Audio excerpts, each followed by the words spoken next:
Assalamualaikum warahmatullahi wabarakatuh.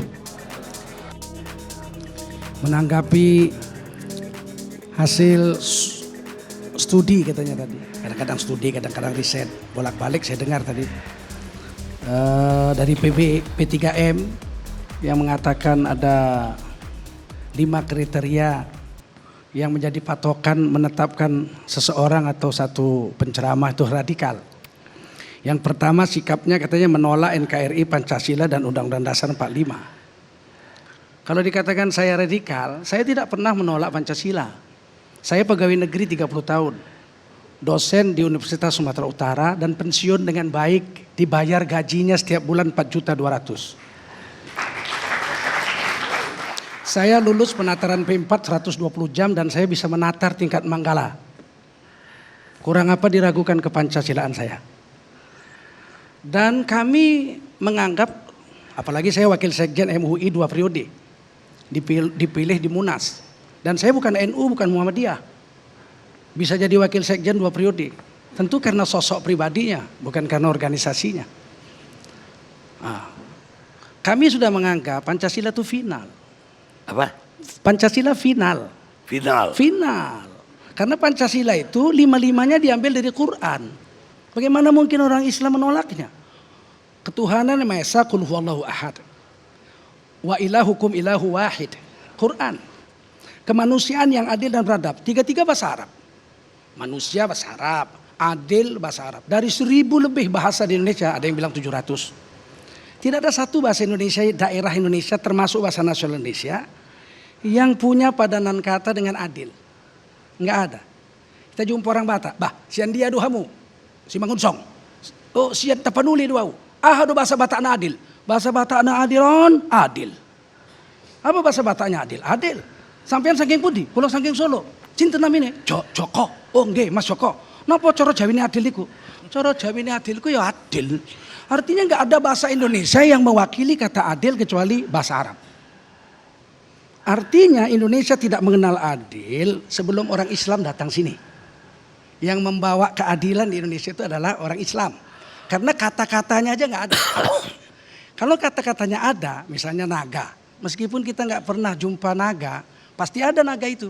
Sebab kata-katanya ada. Bahasa Indonesianya naga, bahasa Bataknya ulok nagodangi, bahasa Cinanya liong, bahasa Cinanya dragon. Ini mesti ada. Tapi adil dalam bahasa Indonesia 700 bahasa sedunia Indonesia ini, dari Sabang sampai Merauke, nggak ada. Nah, itu macam mana orang Islam menolaknya membawa 3 bahasa Arab? 3-3-nya dibawa oleh orang Islam. Nah, kemudian yang ketiga persatuan Indonesia. Kanan nas umatan wahidah. Manusia itu apapun agamanya umat yang satu. Keturunan Nabi Adam adalah hamba Allah SWT. Perkara lain agama kita sudah diberitahu 14 abad yang lalu oleh Allah. Lakum dinukum waliyadin. Ente urus agama ente. Kami urus agama kami. Jangan ikut-ikut campur. Masalahnya kenapa sekarang penceramah keras masalah ini? Sebab pengerusakan akidah itu dilakukan oleh orang-orang yang ngaku Islam. Sholawat Nabi di gereja. Pakai lagu gereja malam kudus. Malam kudus sunyi senyap, bintangmu cemerlang. Itu lagu gereja. Diganti syairnya dengan sholawat. Sholatullah, salamullah ala toha rasulillah. Ngapain? Sholawat di gereja ngapain? Siapa yang mau sholawat di gereja? Kalau sholawat di sawah, jin ikut sholawat. Nggak ada orang lain, jin ikut sholawat. Tapi kalau di gereja ngapain? Di gereja biarin dia nyanyi rohani. Kita ngapain bawa lagu mengimport ke gereja, mengekspor ke gereja sholawat Nabi. Dan mereka menganggap itulah toleransi. Kami mengatakan itu bukan toleransi. Itu sinkritisme, pencampur aduan agama. Padahal udah jelas lakum dinukum waliyadin. Ente mau nyanyi malam kudus sampai pagi silakan. Tapi saya nggak mesti ngikuti ente. Ini satu. Undang-Undang Dasar 45. Ini Pancasila Undang-Undang Dasar 45 ini final. Justru sekarang ini ada sekelompok orang yang mau mengkhianati Pancasila dengan menyerang orang yang Pancasilais secara religius. Misalnya negara menjamin tiap-tiap warga negara untuk memeluk agama dan menjalankan agamanya masing-masing. Itu kan pasal 29 ya. Negara menjamin tiap-tiap negara untuk memeluk agama garis miring kepercayaan dan menjalankan agama garis miring kepercayaannya masing-masing. Menurut agama kami orang Islam, memilih pemimpin harus orang Islam. Itu agama yang perintah, ayat Qur'annya banyak, hadisnya banyak. Nah, secara bernegara kan ini negara demokrasi, negara Pancasila, banyak suku, banyak agama. Kita nggak pernah nolak dicalonkan. Ahok dicalonkan jadi gubernur, kita nggak nolak. 70% orang Islam lebih di Jakarta ini Islam. Di Sumatera Utara Sihar Sitorus dicalonkan 70% lebih orang Sumatera Islam. Kita nggak ada yang nolak, mana? Di mana ada orang Islam nolak? Orang lain agama dicalonkan jadi pejabat, jadi pemimpin. Nggak ada yang nolak. Tapi ketika orang Islam nggak mau nyoblos, itu hak demokrasi yang dilindungi oleh Undang-Undang Dasar 45. Tiba-tiba ada kelompok mengatakan kalau kita nggak mau nyoblos dia, kita dibilang radikal. Enak aja. Kalau begitu semua Bali, orang Bali semua radikal dong. Kenapa? Karena seumur hidup Bali itu gubernurnya orang Bali. Berarti kan orang yang beragama Hindu di Bali nggak ada yang mau nyoblos orang selain Islam. Orang NTT, mereka itu seumur hidup gubernurnya, bupatinya orang Kristen. Itu kan hak demokrasi mereka. Masalah boleh dicalonkan, tidak ada yang nolak. Boleh dicalonkan. Masalah harus memilih, itu terpulang pada saya milih orang gara-gara hidungnya pesek. Boleh. Kenapa kamu pilih dia? Senang saya lihat hidungnya pesek kayak monyet. Saya coba, boleh. Nah, kenapa saya pilih dia karena seagama dengan saya nggak boleh? Terus dituduh radikal. Aneh sekali. Nah itu, NKRI, Pancasila, Undang-Undang Dasar 45, itu sudah final bagi kita orang Islam. Enggak ada, separatisme Islam, justru separatis sekarang gerakan itu dilakukan oleh orang-orang bukan Islam. Separatisme untuk orang Islam tidak ada lagi. Yang kedua, sikap menolak pemimpin non-muslim. Saya katakan tadi ada dua.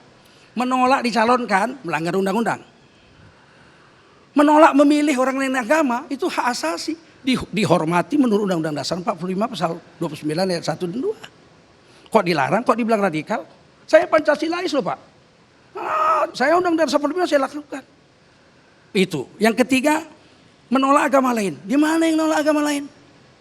Sejak zaman merdeka. Saya ingin contoh. Kakek kami, Sultan Delhi. Ketika Belanda berkuasa, Belanda membangun di depan kantor gubernur itu sebuah gereja yang cantik sekali disebut Gereja Belanda. Di Jalan Diponegoro, Medan. Pas di depan kantor gubernur, Gubernamen Belanda. Padahal di Tanah Delhi tidak ada orang lain Islam waktu itu. Selain Islam dipulangkan ke Tanah Batak, nggak boleh masuk ke Tanah Delhi. Orang tidak Islam. Begitu merdeka, tentu itu semua diambil kan oleh pemerintahan, diambil oleh Sultan Delhi. Apa yang terjadi? Gereja itu dikembalikan kepada orang Kristen yang ada di tidak sampai 100 orang. Orang-orang Ambon, mantan pegawai-pegawai negeri Ambon, marsusi Belanda yang sudah ikut kemerdekaan kita, ikut merdeka, itu diberikan. Ini gereja kalian punya, kata Sultan Delhi. Ambil. Akhirnya gereja itu disebut Gereja Ambon. Kami sendiri, orang Sumatera Utara Medan belum punya masjid agung. Baru ada masjid Sultan Delhi, Masjid Raya Sultan Delhi. Kemudian tahun 73 dimulailah dibeli rumah di samping kantor gubernur, depan Gereja Ambon, dibuat menjadi masjid agung. Padahal kalau kami ambil aja Gereja Ambon itu apa salahnya? Kami patahkan salibnya, pas pula menghadap kiblat itu, lurus. Udah jadi masjid saja. Apakah itu orang Islam lakukan? Tidak. Yang lebih hebat lagi orang Aceh. Belanda hanya berkuasa 37 tahun di Banda Aceh. Mereka buat gereja di Banda Aceh. Begitu Indonesia merdeka, Gubernur Sumatera itu orang Aceh, Master Tengku Muhammad Hasan. Gereja itu tidak dihancurkan, nggak direbut jadi masjid, tapi diserahkan kepada mantan pegawai-pegawai negeri Belanda yang Kristen, diserahkan gereja itu sampai sekarang masih berdiri. Nah, di mana radikalnya orang Islam? Menolak agama lain, di mana? Di Aceh orang bisa beribadah di gereja, di Sumatera Barat pun boleh. Oh, ada masjid apa gereja yang dilarang berdiri. Itu karena ada aturan negara bahwa mendirikan gereja ada aturan. Harus tanda tanganin 90 orang yang setuju. Nah, itu kan sudah SKB 3 Menteri, itu kan undang-undang negara. Harus ditaati sebagai undang-undang negara. Kalau menolak itu taati dulu undang-undang, itu tidak ekstrim, itu bukan radikal. Di NTT kita susah sekali buat masjid, di Kupang. Karena tidak ada 90 orang yang teken. Kita maklum. Enggak kita bilang orang Kupang itu radikal. Mereka memenuhi aturan. Kita yang harus tunduk dengan aturan kesepakatan bersama. Dan orang Islam itu wajib mentaati kesepakatan. Ya ayyuhalladzina amanu aufu bil uqud. Kamu orang beriman wajib taat pada kesepakatan. Kalau kesepakatannya membangun rumah ibadah itu harus disetujui 90 orang, ya ikuti prosedurnya. Di mana-mana gitu, di Amerika aja gitu. Mau buat rumah ibadah ada aturan. Kalau sesuai aturan oke, nggak sesuai aturan nggak ada izin. Amerika. Kemudian menolak perempuan. Amerika aja yang katanya demokrasi hebat, belum ada presiden Amerikanya perempuan. Nggak ada. Hillary Clinton kalah. Artinya mayoritas orang Amerika tidak mencoblos perempuan jadi presidennya.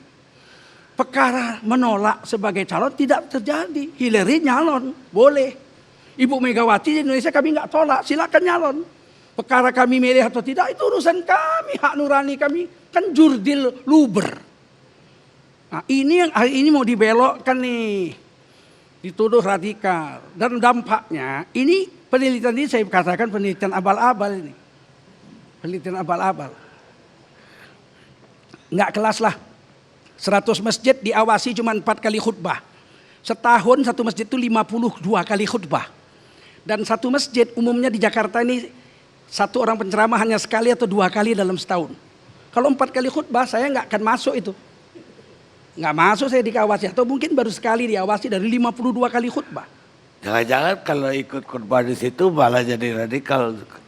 Ya ternyata kan tidak semua BUMN mencoret. Saya di masjid BUMN belum dicoret. Sudah 19 tahun. Tapi begitu direksi Garuda Indonesia berubah barusan ini bulan lalu, saya dicoret. Nah, ini mungkin gara-gara penelitian abal-abal ini. Nah, di Telkom, saya ngajar di Telkom lama. Terus tiba-tiba setelah keluar penelitian ini setahun yang lalu dicoret. Dibilang apa namanya radikal. Kami ini nggak cari makan dari ceramah, Pak. Saya cuma tabligh, nggak cari makan dari ceramah. Istri saya pun menolak makan uang ceramah. Saya bekerja profesional. Saya auditor bank. Ada duit lah, gaji sepertiga dimakan nggak habis lah. Nggak perlulah sampai makan uang ceramah gitu, nggak ada. Yang saya keselkan, BIN percaya penelitian ini. Sekelas BIN percaya penelitian begini. Aduh. Ini penelitian ini nggak laku kalau di Universitas Sumatera Utara ini dibuang tong sampah nih. Bener. Meneliti itu, sekelas UI, sekelas UGM gitu. Libatkan Majelis Ulama, 60 ormas Islam, Muhammadiyah NU. Ini NU juga bukan. Entah siapapun. Ditanya partnernya di Rumah Kebangsaan. Nggak tahu dia orangnya siapa. Jangan-jangan toyol datang situ. Jangan begitu. Ini menggegerkan nasional dan berdampak dicoretnya ulama-ulama dan ustadz-ustadz yang dituduh radikal. Sampai segini saya tutup begini. Kesimpulan saya. Ustadz-ustadz yang dituduh radikalnya adalah ustadz yang tidak setuju dengan rezim yang berkuasa saat ini. Coba kalau saya besok dukung Pak Jokowi kayak Ali Muchtar. Insya Allah saya terkenal lagi. Tapi nggak akan saya lakukan. Buat apa itu? Kami ulama lurus saja. Lurus saja. Siapa yang akan dipilih? Yang soleh. Tadi kan ceramah saya sih bilang. Siapa yang dipilih? Pilih yang soleh. Yang soleh itu menurut saya, menurut Bapak ini, menurut Bang Karni. Kalau menurut Bang Karni tidak soleh, tak usah dipilih. Di mana salah pernyataan saya? Pilihlah presiden yang soleh, pilihlah DPR yang soleh. Di mana salahnya? Masa saya harus bilang pilihlah DPR terserah, mau yang bejat, mau yang soleh silakan, mau yang homoseks silakan. Tidak mungkin dong. Mesti saya bilang sebagai penceramah, pilihlah pemimpin yang soleh, pilihlah DPR yang soleh. Kalau DPR ngaku Islam piara anjing, gak usah dipilih. Kalau kan hak saya. Kan hak saya calon DPR piara anjing ngaku Islam, saya nggak mau pilih. Itu hak saya. Terus saya dibilang ekstrim. Innalillahi wa inna ilaihi raji'un. Itu aja lah saya bilang. Terima kasih Bang Karni.